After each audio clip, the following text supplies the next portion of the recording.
एक बार एक गुरु अपने सभी शिष्यों को बता रहे थे कि बच्चों, अपनी सांसों को बदलो, शरीर और दिमाग अपने आप ही अपनी बीमारियों को ठीक करना शुरू कर देगा। गुरु की ऐसी बात सुनकर एक शिष्य ने बड़े ही आश्चर्यचकित होकर पूछा, क्या गुरुदेव, सांसों को बदलने से हमारे शरीर के सभी रोग दूर हो जाएंगे? तब गुरु ने मुस्कुराते हुए जवाब दिया, हाँ बेटा, आपके शरीर के सभी रोग दूर हो जाएंगे और भविष्य में आपको कभी कोई रोग, कभी कोई बीमारी नहीं होगी। गुरु की बात सुनकर शिष्य ने वापस प्रश्न किया, गुरुदेव, आप हमें इसके बारे में विस्तार से बताइए कि हम किस तरह से अपनी सांसें बदले जिससे कि हमें कभी कोई बीमारी ना हो। तब गुरु ने अपने सभी शिष्यों से कहा, बच्चों, हमारे शरीर का निर्माण इस ब्रह्मांड से होता है, यानी इस ब्रह्मांड ने ही हमारे शरीर का निर्माण किया है और इस ब्रह्मांड ने हमारे शरीर के अंदर एक बहुत ही अच्छा डॉक्टर बनाया है और वह डॉक्टर है। हमारी सांसें दुनिया में दवाई की सबसे बड़ी फैक्ट्री हमारे शरीर के अंदर ही है, लेकिन लोग बाहर से दवाइयां ले लेकर अपने शरीर को कूड़ादन बना रहे हैं। बच्चों, बड़ी से बड़ी बीमारी को हमारा शरीर स्वयं ठीक कर सकता है, लेकिन दुनिया में थोड़े से ही लोग ऐसे हैं जो इन शक्तियों के बारे में जानते हैं और उनमें से बहुत कम लोग ऐसे हैं जो इनका सही से उपयोग कर पाते हैं। लेकिन अगर आप इसका सही उपयोग करना सीख गए तो आप हमेशा निरोगी रहेंगे और यह आपकी बीमारियों को, सारी बीमारियों को ठीक करेगा और साथ ही साथ आपकी इम्यूनिटी को इतना मजबूत कर देगा कि आप बीमार होना ही भूल जाएंगे। इसके अलावा आपके मस्तिष्क की जो समस्याएं हैं, दिमाग की जितनी भी समस्याएं हैं, जैसे आपको टेंशन, स्ट्रेस और एंजाइटी, जितनी भी प्रकार की परेशानियां रहती है, यह सब बिल्कुल गायब हो जाएगी, क्योंकि हमारी सांसें इतनी शक्तिशाली है कि इससे आपका आध्यात्मिक विकास भी होता है और आप इस ब्रह्मांड की दिव्य ऊर्जा के साथ जुड़ जाएंगे। हमारी सांसें इतनी महत्वपूर्ण होती है, इसीलिए इन सांसों को प्राण भी कहा जाता है, क्योंकि शरीर की शुरुआत, जीवन की शुरुआत सांसों से ही होती है और सांसों के रुकने के साथ हमारी जिंदगी भी खत्म हो जाती है। हमारे आयुर्वेद में कहा गया है कि हमारा शरीर बिना खाने के 1 महीने से भी ज्यादा जिंदा रह सकता है और बिना पानी के यह कुछ दिन जिंदा रह सकता है, लेकिन बिना सांसों के यह कुछ मिनट ही जिंदा रह सकता है। इसके बाद गुरु सभी शिष्यों को कहते हैं कि बेटा, हमारी सांसों की इतनी अहमियत क्यों होती है? आइए, अब मैं तुम्हें बताता हूं कि हमें किस तरह से अपने अंदर के डॉक्टर को सक्रिय करना है और बीमारियों को ठीक करना है। इसके लिए सबसे पहले आपको यह समझना होगा कि हमारे शरीर में 2 तरह की ऊर्जा पाई जाती है। एक बाहरी ऊर्जा यानी शारीरिक ऊर्जा और एक भीतरी ऊर्जा यानी आत्मिक ऊर्जा। शारीरिक ऊर्जा हमें दिखाई देती है और वह बहुत कम होती है, लेकिन भीतरी ऊर्जा यानी आत्मिक ऊर्जा हमें दिखाई नहीं देती है, लेकिन यह बहुत विराट होती है, बहुत बड़ी होती है। भीतरी ऊर्जा में इतनी शक्ति होती है कि इसके बारे में आयुर्वेद में यह कहा गया है कि जो हमारा शरीर बीमार पड़ता है और इसमें जो भी बदलाव आते हैं, वह आने से पहले हमारी सारी ऊर्जा हमारे शरीर के अंदर चली जाती है। इसीलिए अगर हम अपनी भीतरी ऊर्जा को सक्रिय कर देते हैं तो आपके शरीर में कभी कोई बीमारी नहीं होगी। अगर आप बाहरी शरीर पर काम करोगे तो आपको काम लंबा करना पड़ेगा, देर तक करना पड़ेगा और हो सकता है कि इसका असर ज्यादा ना हो।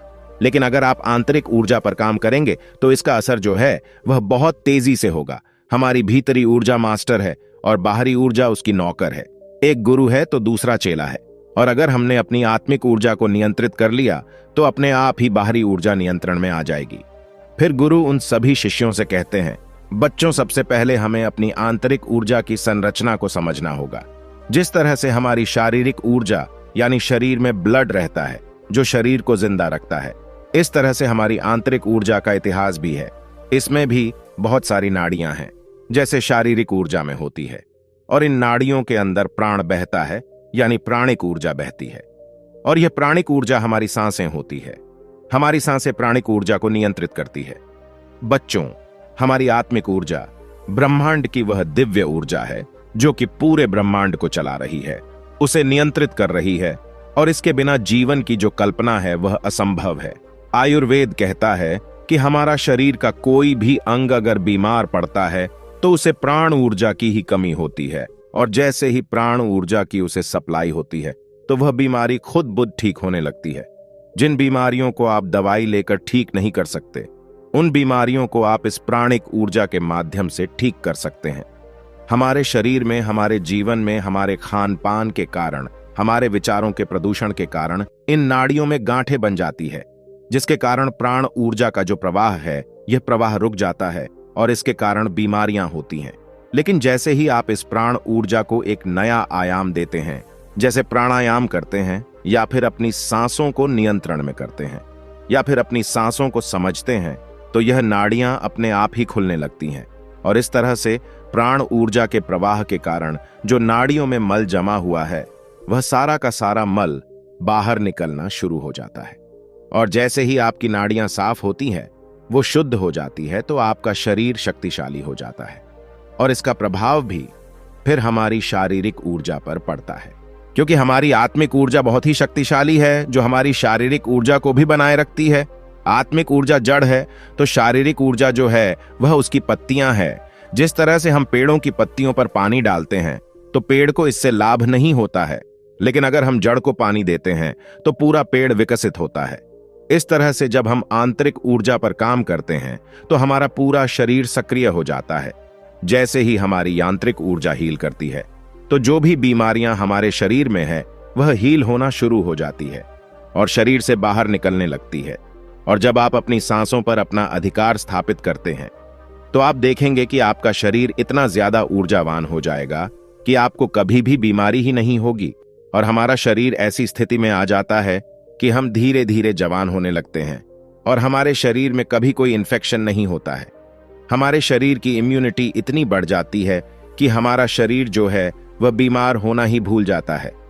फिर गुरु उन सभी शिष्यों से कहते हैं कि अब आप दूसरी बात समझो। हमारे शरीर में ऑटोनॉमिक नर्वस सिस्टम होता है। इसे समझने के लिए पहले यह समझो, एक बार एक राजा को यह सूचना मिली कि उसके राज्य पर आक्रमण होने वाला है, तो उसने तैयारी कर ली, सारे सैनिकों को तैयार कर लिया, लेकिन कोई आक्रमण नहीं हुआ। फिर अगले दिन उसे सूचना आई और ऐसे करते करते 1-2 साल बीत गए, लेकिन उस राज्य पर कभी कोई आक्रमण नहीं हुआ। लेकिन उस सूचना के कारण उनके जितने भी संसाधन थे, वह संसाधन लड़ाई की तैयारी में बर्बाद हो गए। और वह लड़ाई जो कभी हुई नहीं थी और जिसकी कोई संभावना भी नहीं थी, ठीक उसी तरह हमारा मन भी कार्य करता है। हमारे मन में भी, हमारे शरीर में भी हमारे ब्रह्मांड ने एक ऐसी इकाई दी है जिसे सिंपैथेटिक नर्वस सिस्टम कहते हैं। यह तब सक्रिय होता है जब हमारे ऊपर कोई खतरा होता है। इस समय हमारा शरीर एक लड़ाई के मोड में, सुरक्षा के मोड में चला जाता है, और जो हमारे शरीर की सारी ऊर्जा है, जो जीवन शक्ति है, वो लड़ाई के लिए, आपको जिंदा रखने के लिए सर्वाइवल मोड में खर्च होने लगती है। लेकिन यह स्थिति जो है, वो हमारा शरीर ज्यादा लंबे समय तक नहीं झेल पाता है, और इससे हमारे शरीर में जो महत्वपूर्ण अंग है, उनको ब्लड नहीं मिलता है, ऊर्जा नहीं मिलती है। और इस ऊर्जा की कमी के कारण, ब्लड की कमी के कारण, ऑक्सीजन की कमी के कारण पूरा का पूरा शरीर जो है वह बीमार होने लगता है, क्योंकि हमारा शरीर हमारी ऊर्जा को उस लड़ाई से, उस खतरे से बचाने में लगा रहता है जो खतरा कभी नहीं आएगा। और 99% इस तरह के खतरे हमारा दिमाग खुद उत्पन्न करता है। जैसे वह मेरे से ज्यादा खूबसूरत क्यों है, अगर बॉस ने मुझे जॉब से निकाल दिया, तो अगर मेरे शरीर में कोई गंभीर बीमारी हो गई, तो अगर मैं इंटरव्यू में फेल हो गया, तो जिसकी संभावना नहीं है, ऐसे विचार भी लाता है। और हमारा शरीर उसे मानकर अपने आप को तैयार करने लगता है। लेकिन आयुर्वेद के मुताबिक हमारे शरीर के अंदर पैरासिम्पैथेटिक नर्वस सिस्टम है। जैसे सिंपैथेटिक नर्वस सिस्टम का काम गाड़ी को तेज करना है, वैसे ही पैरासिम्पैथेटिक सिस्टम का काम ब्रेक लगाना है, शरीर को शांत करना, रिलैक्स करना, और हमारे शरीर को सुधार करना है। और इसका गहरा संबंध हमारी सांसों से है। जब हम गहरी सांस लेते हैं, तो हमारे जो फेफड़े हैं, उसके निचले हिस्से में भी हवा बढ़ती है, जिससे हमारे दिमाग को यह मैसेज जाता है कि घबराओ नहीं, तुम्हारा शरीर पूरी तरह से सुरक्षित है।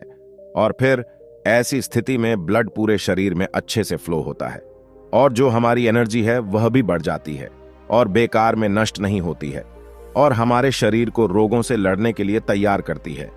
जब हम गहरी सांस लेते हैं, तो इससे हमारा दिमाग बहुत खुश होता है, और दिमाग की एंजाइटी, स्ट्रेस, डिप्रेशन गायब हो जाता है, और जितनी भी बीमारियां हैं वह ठीक होने लगती है, और हमारा शरीर ऊर्जावान बन जाता है। शरीर की इम्यूनिटी बढ़ जाती है, क्योंकि जो स्ट्रेस केमिकल है वह भी कम होते हैं, और जो हमारे शरीर में हैप्पीनेस केमिकल है उनका लेवल बढ़ता है। जब आप सांसों को रोकते हैं, जैसे कुंभक करते हैं, या फिर आप सांसों को धीमा कर लेते हैं या तेज करते हैं, तो उससे वेगस नर्व सक्रिय हो जाती है। वेगस नर्व मस्तिष्क के लिए एक महत्वपूर्ण मोड़क का कार्य करती है। यह नर्व मस्तिष्क क्षेत्रों को संचालित करने में सहायता प्रदान करता है, और मस्तिष्क यह प्रक्रियाओं को नियंत्रित करता है। वेगस नर्व के माध्यम से मस्तिष्क को विभिन्न संकेत भेजे जाते हैं जो उसके कार्यों को प्रभावित करते हैं। फिर गुरु उन सभी शिष्यों को कहते हैं कि अब आप इसे गहराई से समझो कि अगर आप अपने सांसों को नियंत्रित कर लेते हैं तो आप अपनी आंतरिक ऊर्जा को हील करेंगे। इसके अलावा आपकी शारीरिक ऊर्जा में भी एक ऐसा जादू होगा जिससे शरीर अपनी बीमारियों को ठीक करेगा, शरीर स्वस्थ रहेगा और संतुलित रहेगा। जीवन की जो शक्ति है वह शरीर के रिपेयरिंग में, शरीर को ठीक करने में, खुश करने में खर्च होगी और इस तरह से हमारा शरीर स्वस्थ रहेगा। फिर गुरु अपने सभी शिष्यों को कहते हैं, बच्चों, आपको हमेशा इन 3 बातों का ध्यान रखना है। पहली, हमें अपनी सांसों को समझना है। दूसरी, हमें अपनी सांसों पर नियंत्रण स्थापित करना है। और तीसरी, हमें अपनी सांसों की गति को रेगुलेट करना है। अब आपको इसे कैसे करना है, इसे अच्छे से समझो। इसमें सबसे पहले अपनी सांसों की गति को तेज लेना है, फिर सांसों को रोकना है यानी कुंभक करना है, और उसके बाद हम सिर्फ सांसों को ध्यान से देखेंगे।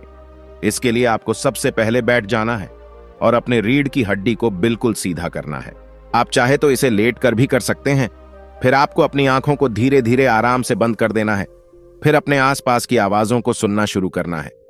आपका शरीर सर से लेकर पांव तक बिल्कुल ढीला हो जाएगा और इसके बाद आपको अपने आसपास होने वाली हर गति के प्रति सजग हो जाना है। और फिर गहरी सांस अंदर लें और उसे धीरे धीरे बाहर छोड़ें। ऐसा आपको बार बार करना है।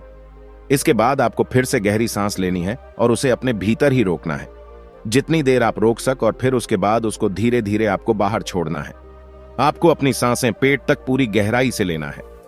इसके बाद फिर आपको अपनी सांसों को बाहर छोड़ देना है और जब तक सांस नहीं लेनी है तब तक आप रह सकते हैं। इस प्रक्रिया के दौरान आपको अपनी आंखें बंद ही रखनी है और पूरे शरीर को महसूस करना है।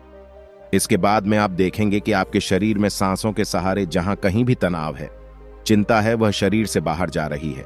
आपका पूरा शरीर शांत होने लगेगा।